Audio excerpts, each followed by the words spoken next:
Welcome to this video presentation here at Wimbledon Carriage Company, and here we have the Seat Alhambra on a 19 plate. So I'm going to start off by showing you around the outside of the car, and then we'll hop in and run through some controls on the inside of it from there. From the outside though, you can see that it's a 5-door car. These sliding side doors can be opened from the remote key, as you can see, as can the tailgate on this car.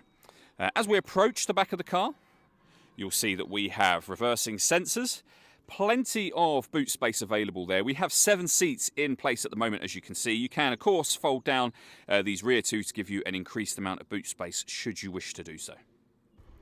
Okay, so we'll just work our way back around to the front of the car, and then, as mentioned, I'll hop in and run through some controls on the inside from there. You can see that we are now, of course, on the passenger side.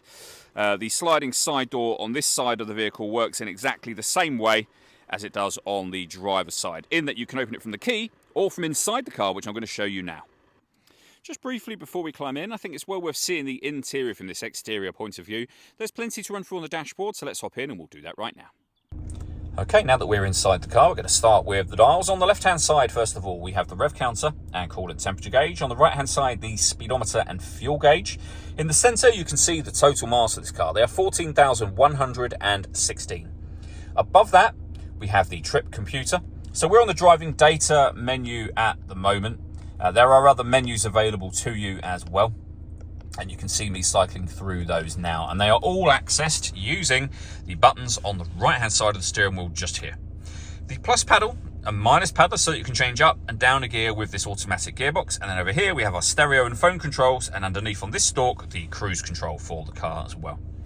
In the center, you'll find the main touchscreen. There's a few physical buttons down the right and left hand sides, but essentially when you're on the radio menu, and there's your volume just there, you can see that you've got DAB and FM radio.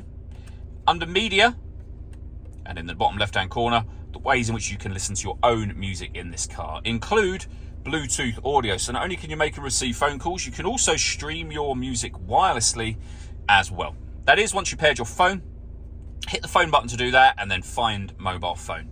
Up in the top right hand corner, we have the satellite navigation. Really nice clear colour display. It's a very easy system to use, and this car's got a full colour reversing camera available as well.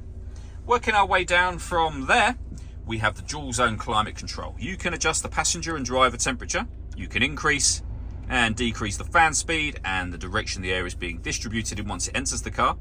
When you're happy with those settings, your air conditioning is on at the minute, so that's off. Back on again, or hit auto. The car will now take control of the direction of the air and fan speed to maintain those temperatures. Any manual adjustment will take auto off and allow you to put it back on your own settings just there. We've also got a heated driver's seat with 3 heat settings, and the same over here for the passenger side. I mentioned that you can open this door, or the driver's side and passenger side rear doors, from inside the car. These are the buttons for that. And you can open the tailgate from in here as well. We can turn off the traction control. The stop and start can be turned on and off. Parking sensors can be turned on and off, and this button will reset the tyre deflation warning system. We then have the gear lever for the fully automatic gearbox. The last thing I wanted to mention is the panoramic glass roof. So firstly, there's a button that will open the sunblind all the way to the back of the rear seats. And as you can see, that will let in a huge amount of extra light. You can leave it like this if you wish to, or you can twist the same dial that I was on a moment ago to open the front section as a proper sunroof, as you can see.